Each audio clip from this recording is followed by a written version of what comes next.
Tincup and Ryan Leary. What's up? How are you doing? I'm fantastic. You are fantastic. I never had a bad day in my life. That's not true. So where are we at? We are in Charlotte, North Carolina for isolved Connect, and we have a very fun guest. We had a lively conversation, and we're going to continue the conversation from pre-show. We should have hit record very early. We should have, because we would have been done.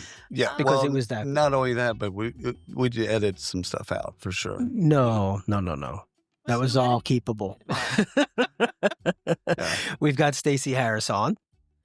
Stacey, you just did your keynote. I just did my keynote here at isolved. Yep. On the topic of leveling up HR and understanding the biases that are keeping us back. And so keeping us as an HR. We are HR. The profession. The profession. Not specifically women. Not specifically women, but it is one of the biases. Yeah. Right. So we're having some tough discussions here at the event. Discussions are a little uncomfortable right now, but there's a reality about how HR is perceived and how that kind of rolls over into what kind of content and what kind of processes and what kind of work we do, right? So, do you think that also impacts the projects that get approved? Yes, very much, right? Although I will say, I just had this conversation not too long ago, which is that right now, all the projects that are getting approved have to have AI in the title. So if you just throw AI in, then you're more likely to get it approved. Right. Because now you're on the edge of technology. You're on the edge of technology. You're innovating. Ooh. Yeah. Yeah. So if you don't use it, are you innovating? This is like the tree and the forest deal, right? Yeah. It's like, is it a benefit if you don't? That's right. That's right. Correct. Yeah. So this is a conversation that everybody has. It's more of an argument, right? I think people just kind of fall back on this conversation. We didn't sit in your presentation because we were out here. What was it like in there? Was it tense? Attention. Were people participating? Yeah, no, there was a lot of nodding heads, right? Which I think is because a lot of what we talk about, I think I'm known more as an HR tech talk speaker, right? We do HR tech research and surveys, but I've been in the industry for a very long time, started out as a practitioner, and I've, sat next to employee relations when they were dealing at a retail environment with, employees who were, getting in trouble in back rooms. I have sat in organizations where we've had to train people in 20,000 different locations and you didn't have an LMS. I've been through the ups and downs. I've had CEOs tell me that HR isn't important, right? So I've been in all those challenges, and I always start off the presentations like this with, when I left HR, one of my biggest challenges, I felt like it was like pushing a rock uphill, right? And so what I wanted to do was try and help organizations by finding data and finding ways that keep people on a pragmatic level to approach things to change both the perception, but also the work that we were doing. And so yeah, I think the room, it was a pretty good mix of diverse, some male, female, lots of other diversity levels within the room. And what I think I got most out of it was a lot of, yeah, that's true. Now, what do I do about it, right? Which is where we end the conversation at. Like, how can you take action? What are the things you can do differently tomorrow? And so that's what we ask everyone to leave the room with. So I have this perception that the big three and maybe even others, they sell to finance the HR products. As we're heading into the market now. So here's what, so the last 5 to 6 years when you're looking at HR technology and HR technology markets is that HR kind of owned their own HR technology budget, right? Like that was pretty well held by HR. From on-prem. Yeah. All the way through SaaS. They could much HR could kind of run their own model.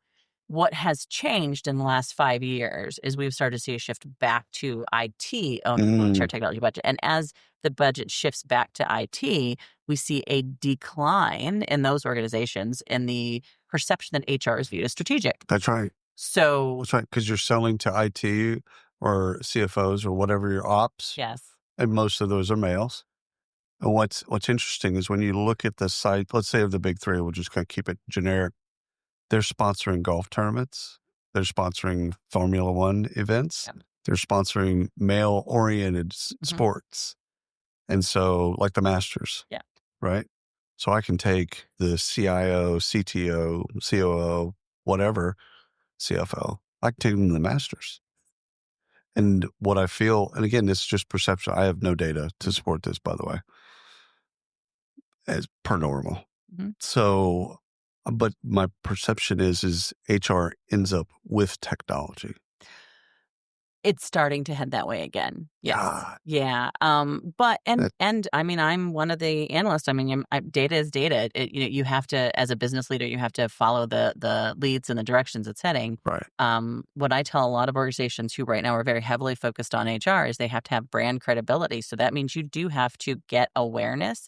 Does not mean you have to sell around HR, but you do have to have awareness 100%. of the CIO, and you have to have the CEO has to know your name and your brand, right? Agreed. And if it doesn't, then you're not going to be able to help that HR professional get that conversation through the Right. through the. It goes back to a conversation probably 1,000 times over.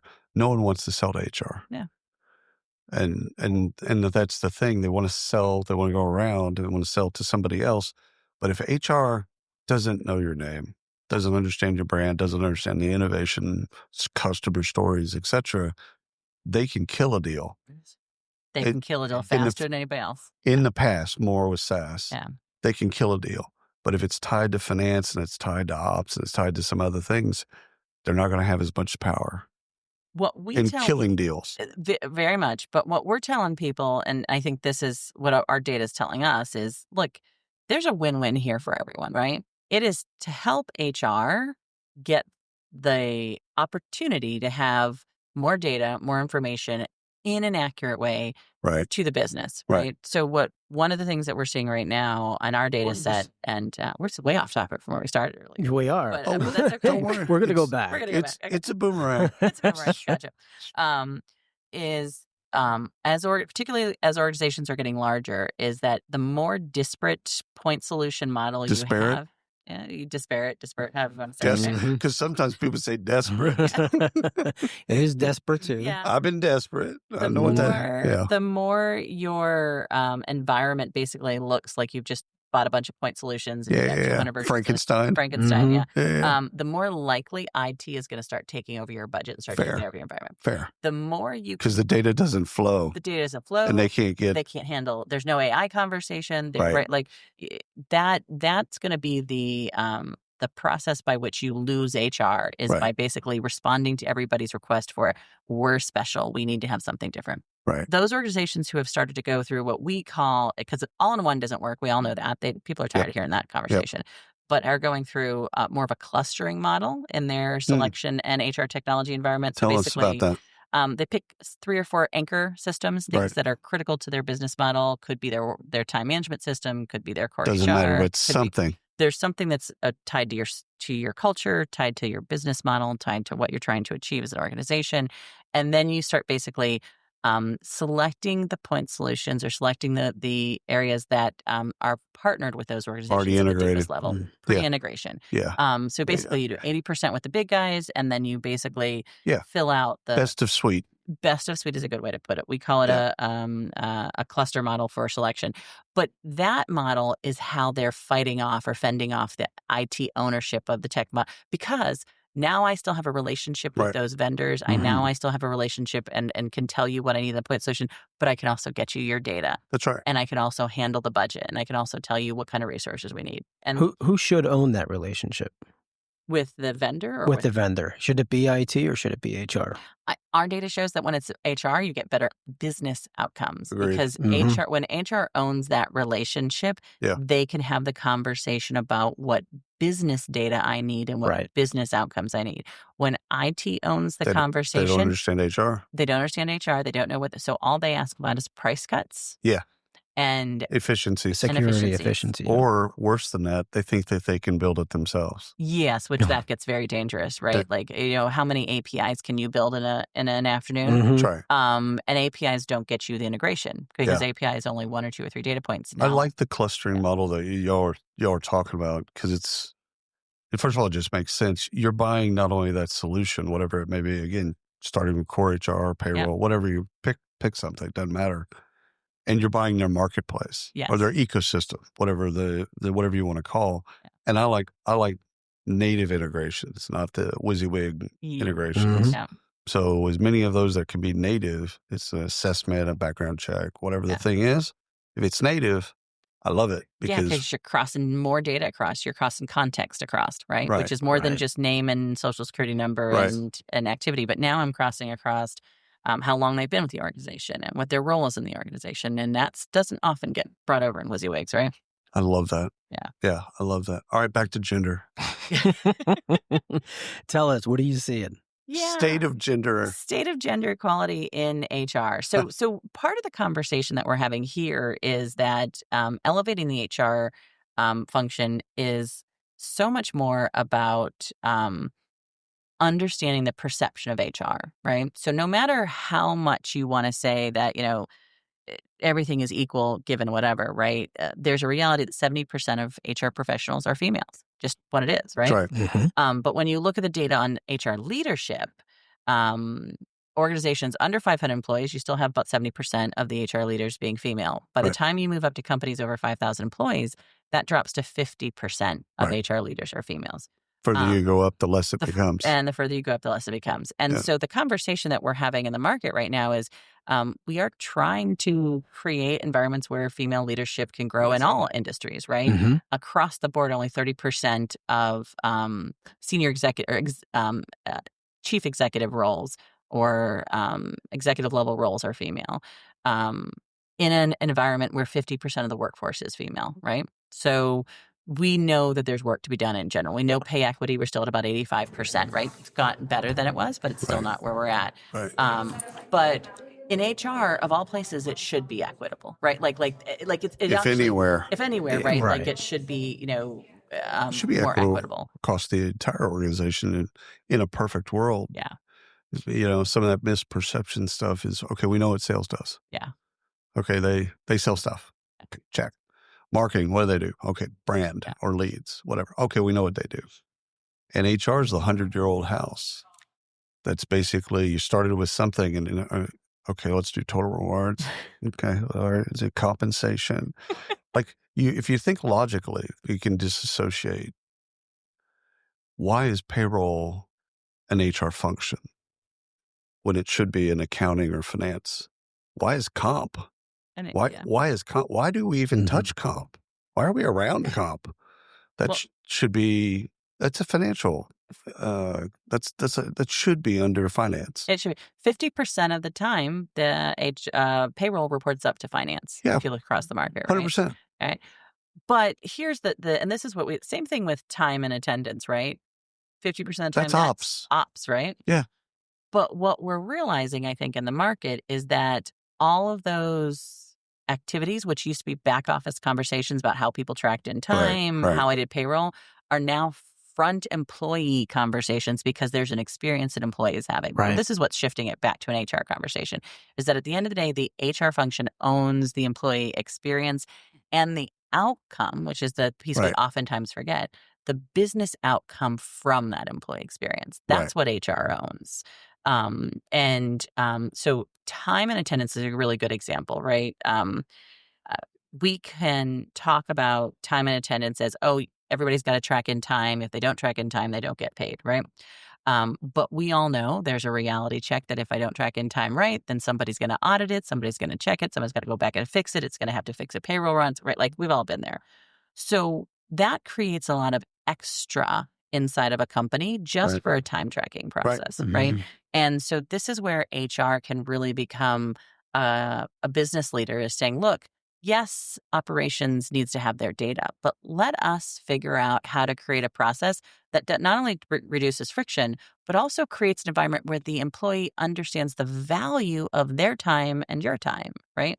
And that's fast times at Ridgemont High. Fast times at Ridgemont High, right? I like that. So this is a lot of the conversation that we have, which is that HR really has to own that systems conversation. I think AI has a role to play in time and attendance on the error stuff.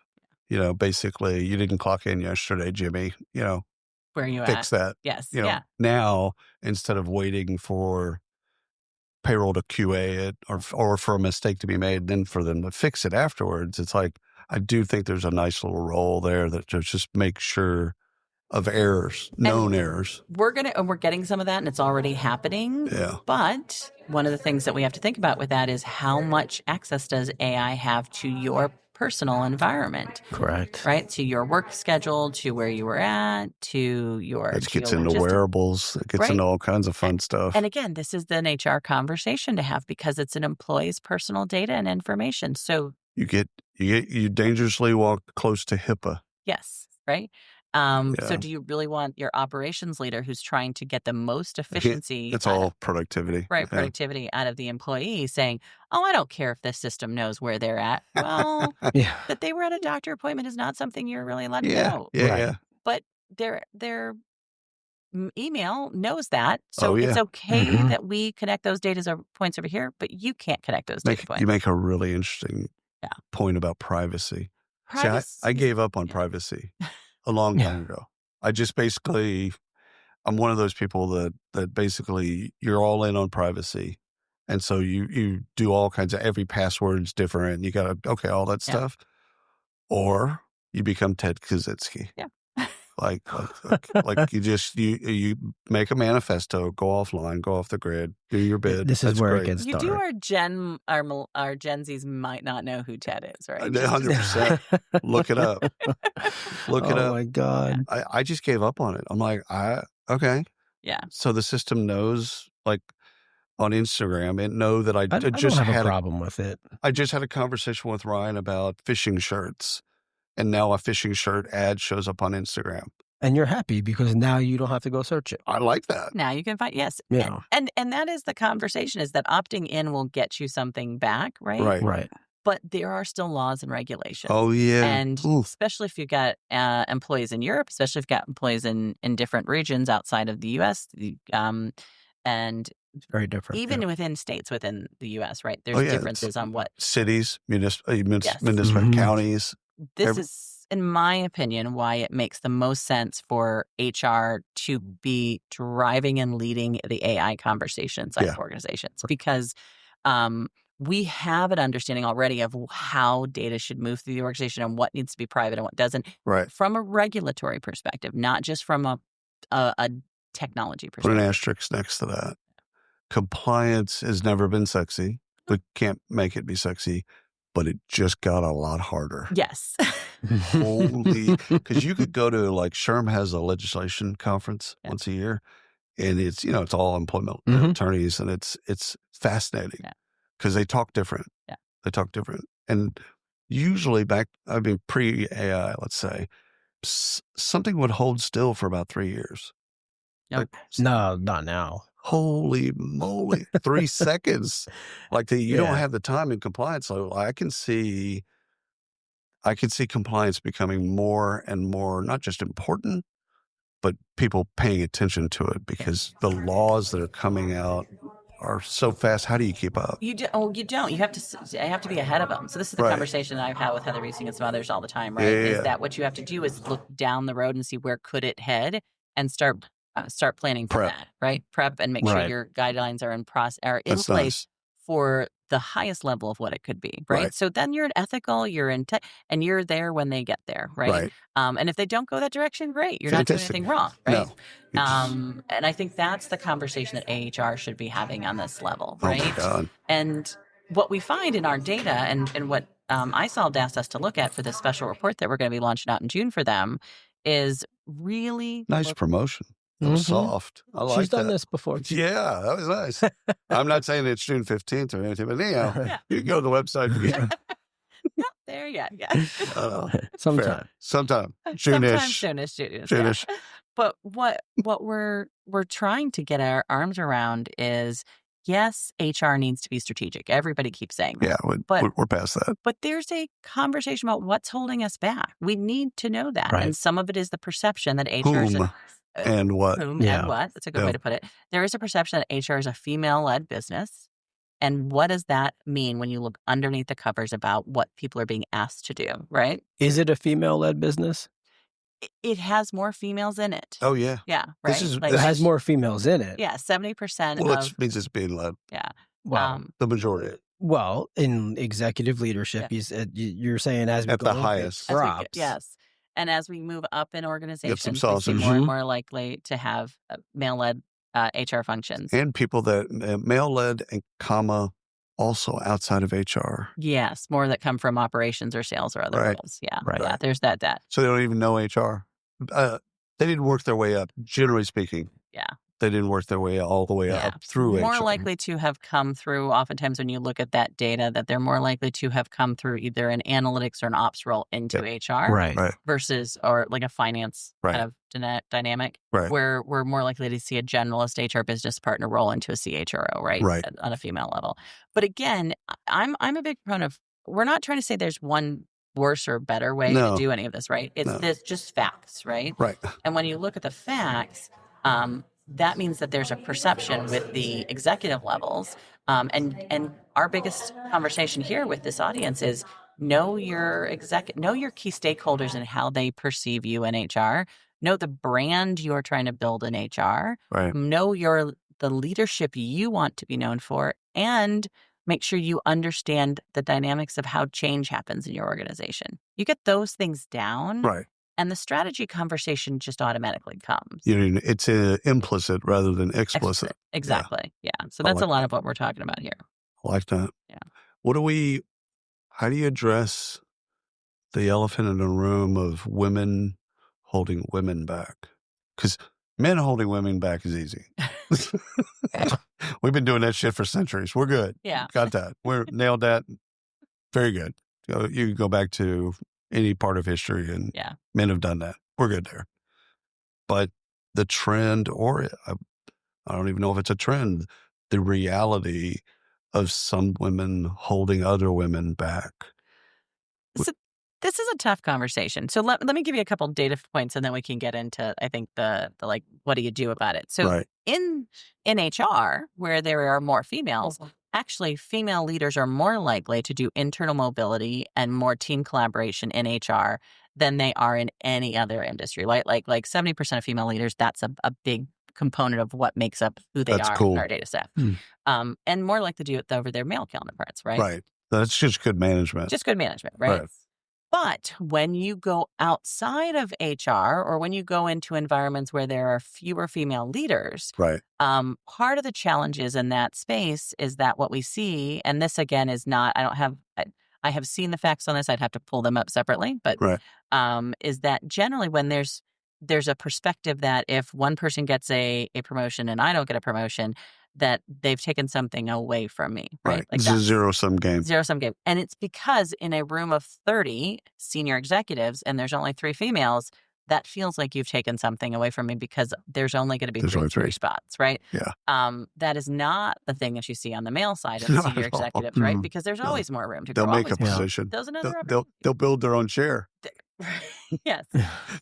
Dude's just showing up with a chair. And so the women aren't looking at this as competition. This is more like, you did a great job, you deserve it, move on. Internalizing it, they're looking at it as, you actually took my seat. You did something shady to get my seat. I don't know if shady is the right word, but I think there is always that question about, what did you do different from me? Right? Like, what did I not do? And so there's always that conversation internally about and even we have it. We're all industry analysts and stuff. We're like, well, they get picked for that session, and I didn't get picked for that session, right? Like, honest, right? We were all there.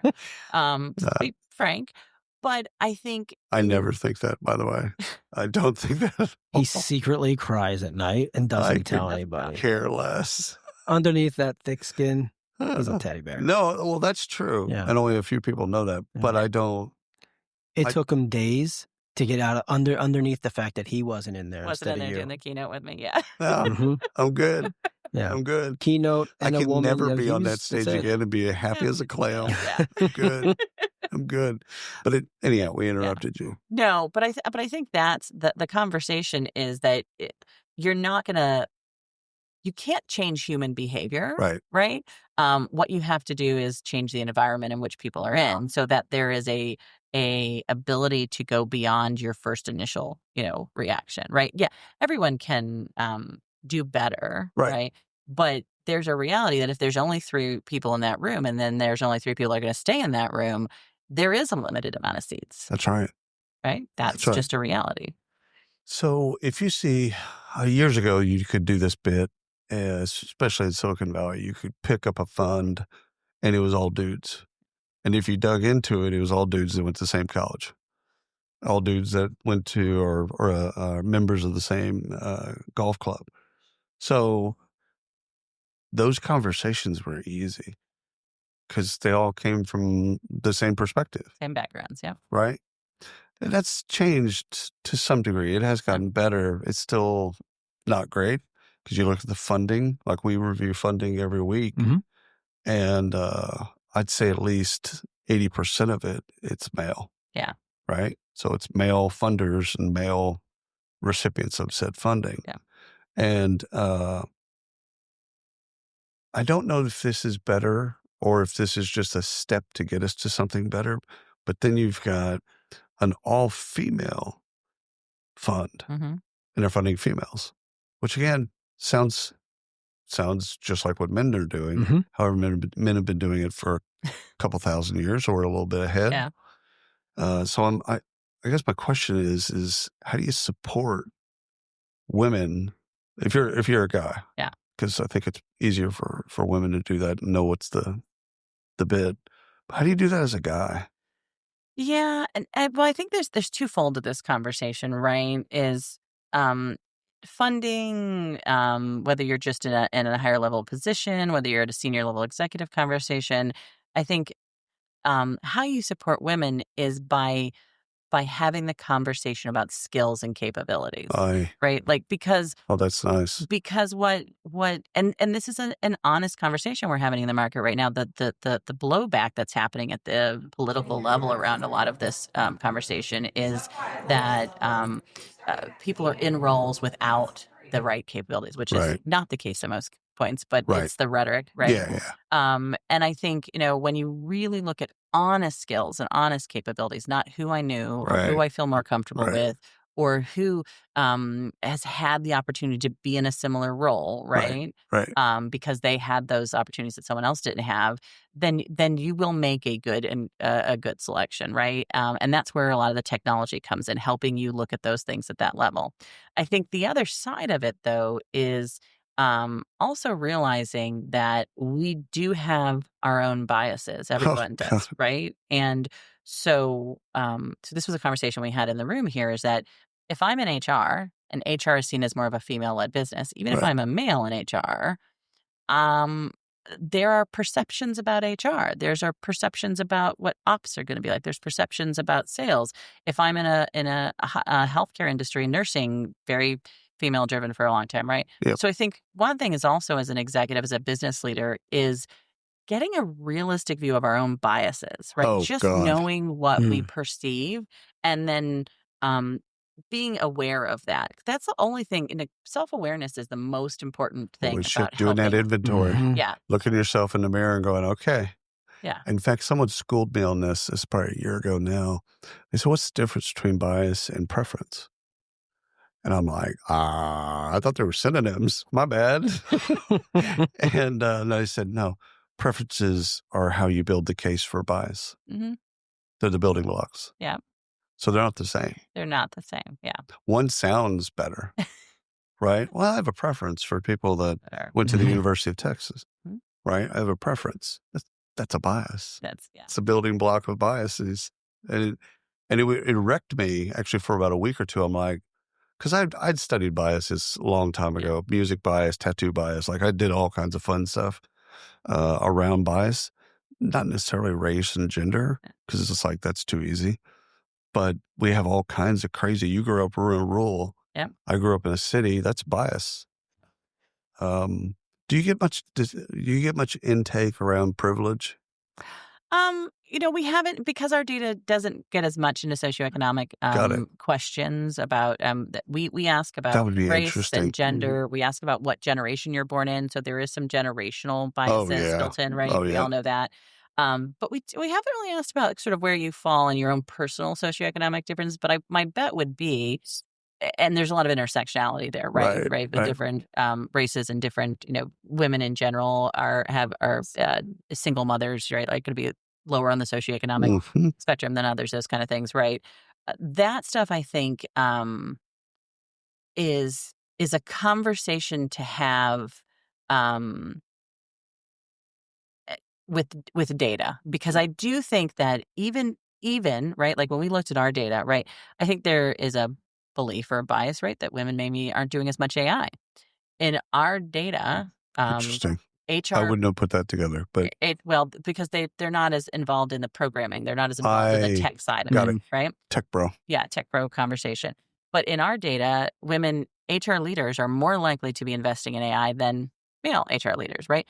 And so the question is, Perception versus reality, right? And I think that's where the socioeconomic conversation is at. We need to do more research around it, right? See, I think to serve employees, you got to know where they're coming from in order to be able to do that, so that you can root out privilege, or at least you can level it.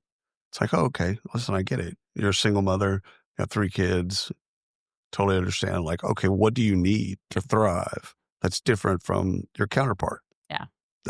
And one of the things that we looked at is just what's the difference between sort of male HR leaders and female HR leaders, and the processes they are transformational in. We have like everything from reactive to transformational, right? And for female leaders, again, lived experience, leave processes, flexible work environments, processes for wellness and health. Yeah. For males, process for furloughing. Process for metrics around sharing and communicating metrics around diversity, equity, and inclusion. Process for sharing and communicating our organization's approach to global environmental issues, right? So just a different lens by which we're seeing not better or worse, just different. Yeah, just an opportunity to think like, is there a way to sort of connect those dots a little bit, right? And why is one group able to talk about something and another group is not? That's the conversation we should be having in our organizations. Not there's a right or a wrong, right? But that because of biases, because of perceptions, because of labels that we might have in our heads, women HR leaders are 50% less likely in organizations under 500 employees to have an opportunity to share HR metrics on a weekly or monthly basis with their executives. You said that earlier, and it just rocked my. And so, what is it about? Is it where they're working? Is it the conversation that they're just not that they're not making the same business case to get the metrics there? Where our male counterparts are like automatically expected to have metrics at that executive level. So again, just awareness gives us a lot more conversation to say, do I have metrics where I need to have them? Is someone aware of what HR is doing on a weekly basis and having that conversation, right? So that's what I think. I think data does for us. It gives us the opportunity to have the conversation, right? Data equals empowerment. Mm-hmm. Yeah, and I know we're coming up on time. We got to get you out of here. Trust. I want to talk about trust real quick. So we talked about this a while back, pre-show probably. Trust between females versus male in the business. What is the difference? Why is there a difference? Trust is a harder one. And I think what we were talking about when we were having the discussion was that a female, when you look at all the data, and even in our data set, is that organizations in general, people expect a woman to come to the table with more data and more information. The expectation's higher. It's just to prove so that they can trust it. Yes, so they can trust it. So then they are a male counterpart. Where a male might come in with partial information or partial data, and they're like, "Oh, that's good or enough." No data. And our data definitely is showing that to some extent, right? Wow. Because again, the idea that women have to bring data about workforce time and attendance. Yeah. They are more likely to have that at the table than their male counterparts have to have, right? Yeah. Women are more likely to have data about demographics, not diversity, equity, inclusion, but just demographics at the table than their male counterparts are, right? So compensation, they're expected to have more data before those decisions are made. So we think it's just this conversation. And again, we have to check our own biases is, why do we need more data to make a decision when a female's involved in the process than we need when a male's involved in the process? And I think reactionally, we would say that's not the case. I don't believe that, but our data is starting to show it, right? I would react to that by saying that women in general are more pragmatic and more practical. And so the decisions aren't necessarily as much of spontaneous, where dudes can look at a demo and go, yeah, that shit's tight. Let's buy that. And not think of anything. Whereas most women, at least in my life, most women will actually do the pros, cons, all this work. Yeah. And actually think about it. And so they're practical in a really good way because is this a need to have or a nice to have? Yeah. And so I think that that's also somewhere that's baked in. We bake in our own no sometimes, right? Yes. Right? Yes. Yeah. That's a great. You come from no. Yes. And guys come from yes. Yes. Right? We just come from like, okay, as long as it doesn't suck. Yeah. Let's do that. We bake in our own no. And fantastic. And this is, again, if HR is seen as a very female business model, right? As an HR function, males who are in there trying to make business cases and stuff have to realize that perception overlays there. Like they might be coming from operations where they didn't have to have as much data. I'm in HR now. All of a sudden, I got to have a shit ton of data, right? I'm bringing a binder. Get your guys'. Oh, you're fine. Right. I got to bring a binder to the meeting. Right. Yeah. So we definitely, these things have an impact on us. And it is part of leveling up HR is we're not going to change everyone's biases overnight. No. What we have to be is aware of them, get to know your key stakeholders. Building that trust. Trust. Yeah. I think the HR leaders, female HR leaders in particular, the longer they work with that C-suite, the more that they're like, okay, yeah, got it. Cindy just, trust you. Yeah. Make whatever decisions. Female leaders are more likely to stay in their position longer, right? Male leaders are more likely. Once they have that trust, to be in a role for 2 years or less and then move on to something else. Because they could build trust fast. That might be part of it. If I'm a female and I've already built a great relationship with CFO, CEO, like they know me, I know them, like, okay, we worked out the buggies, all that type of stuff. Like, I'm not leaving.